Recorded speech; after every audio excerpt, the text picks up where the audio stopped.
پشاور میں police lines کی مسجد میں خود کش دھماکہ ہوا۔ پولیس اہلکاروں اور امام مسجد سمیت 32 افراد شہید ہو گئے، 140 سے زائد زخمی ہوئے ہیں۔ زخمیوں میں ایس پی نور زمان بھی شامل ہیں۔ دھماکے میں مسجد کی 2 منزلہ عمارت گر گئی اور اس وقت ریسکیو آپریشن جاری ہے۔ ابوبکر صدیق نمائندہ جیو نیوز ہمارے ساتھ ہیں، رسول داوڑ بھی ہمارے ساتھ ہیں۔ ابوبکر کہیے گا آپ کے پاس تازہ ترین کیا اپڈیٹس ہیں؟ جی بالکل، اس وقت میں پولیس لائن کے باہر موجود ہوں اور بدستور یہاں پر ایمرجنسی صورتحال ہے۔ مزید ایمبولینسز کو جو ہے وہ طلب کیا گیا ہے اور 3 ایمبولینسز مزید جو ہے اب سے کچھ ہی دیر قبل پولیس لائن داخل ہو گئی ہے اور ابھی تک جو ہمیں انفارمیشن ملی ہے اس کے مطابق امام مسجد اور پولیس اہلکار سمیت 32 افراد جو ہے وہ شہید ہو گئے ہیں، جبکہ 140 سے زیادہ افراد جو ہے وہ زخمی ہو گئے ہیں۔ اس وقت بھی سچویشن جو ہے وہ الارمنگ ہے۔ ملبے تلے ابھی بھی لوگ دبے ہیں اور ان کو نکالنے کے لیے ہیوی مشینری جو ہے وہ بھی پہنچ چکے ہیں۔ اس وقت ہمارے ساتھ ہمارے ساتھی رپورٹر رسول داوڑ موجود ہیں، ان سے بھی ہم بات کرتے ہیں۔ داوڑ صاحب، آپ روٹین میں ہم یہاں پر آتے ہیں پولیس لائن سیکیورٹی کے حوالے سے، کہ کیا یہ حیران کن نہیں ہے کہ اتنی سیکیورٹی کے باوجود اس قسم کا واقعہ ہوا ہے؟ یقیناً یہی پولیس لائن میں ہم اکثر آتے رہتے ہیں تو یہاں پہ انتہائی سخت سیکیورٹی صورتحال ہوتے ہیں۔ ہماری باقاعدہ یہاں پہ چیکنگ ہوتی ہے اور چیکنگ کے بعد یہاں پہ اندر جو PRO آفس ہے وہاں سے کال آتی ہے، تو ایک قسم کی 2 لہر سیکیورٹی ہوتی ہے۔ لیکن بدقسمتی سے یہ جو واقعہ ہوا ہے اس پر یہ لوگ خود بھی حیران ہے کہ کس طرح ممکن ہوا کہ ایک خودکش حملہ آور جو بظاہر کہا جا رہا ہے کہ خودکش ہے، وہ کس طرح ہوا کہ وہ اندر داخل ہوا اور انہوں نے مسجد کے جو امام مسجد ہے اس کے قریب کھڑے ہو کے اور وہاں پہ خود کو بلاسٹ کیا۔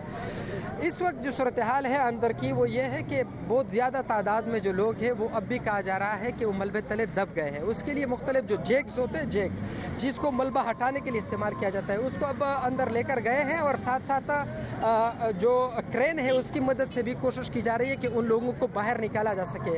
خدشے کا اظہار کیا جا رہا ہے، پہلے ہمیں کہا جا رہا تھا کہ 30 سے 35 لوگ ہیں، لیکن اب کہا جا رہا ہے کہ شاید یہ تعداد کہیں زیادہ ہے، 50 تک ہے۔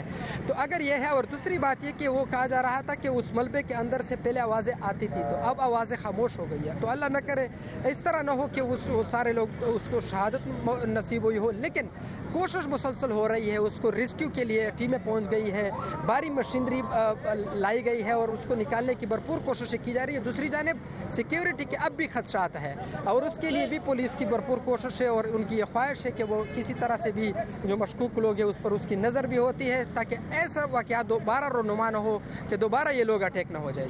اچھا داور صاحب، کیا یہاں پیچھے بیک سائڈ پر بھی گیٹ سے کیا ممکنہ طور پر اس گیٹ سے جو اگرچہ خودکش حملہ ہو یا کوئی بھی، تو کیا اس گیٹ سے کوئی داخل ہو سکتا ہے غیر متعلقہ شخص؟ یہ اس طرح یہ بالکل مین گیٹ ہے اور لوگ جب آئیں گے، کوئی بھی آئے، پولیس ہو یا کوئی بھی ہو، اسی گیٹ سے باقاعدہ واک تھرو گیٹ لگے ہوئے ہیں اور اس کی باقاعدہ انٹری ہوتی ہے، اس کے بعد سے اندر جانا ہوتا ہے۔ اب یہ خودکش حملہ آور بھی اگر آیا ہے تو یہ کس کے ساتھ آیا ہے یہ پتہ چل جائے گا، کون یعنی کس کا مہمان تھا۔ اگر یہ مہمان بن کے بھی آیا ہے تو کس کا مہمان تھا وہ سب کچھ پتہ چل جائے گا۔